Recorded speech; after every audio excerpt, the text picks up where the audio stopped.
আসসালামু আলাইকুম। চলে আসলাম আর একটি নতুন ভিডিও নিয়ে।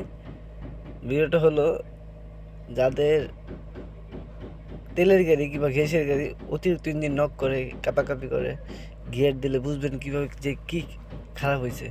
গাড়িটা চেক করে দেখলাম তার গিয়ারে দিলে তার বডি প্রচণ্ড কাঁপাকাঁপি করে, ভাইব্রেশন এক ধরনের। তো আমরা চেক করে দেখলাম তার ইঞ্জিন মাউন্টিং খারাপ। তো আপনারা পাশে থাকেন, দেখি ইঞ্জিন মাউন্টিং চেক করি কী অবস্থা। এ হলো গিয়ার বক্স মেন মাউন্টিং অবস্থা। তো যারা এই সমস্যাগুলো ভুগতেছেন অবশ্যই মাউন্টিংগুলো চেক করে নেবেন।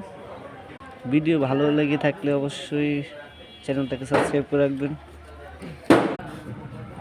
তার মাউন্টিং অবস্থা খুবই খারাপ।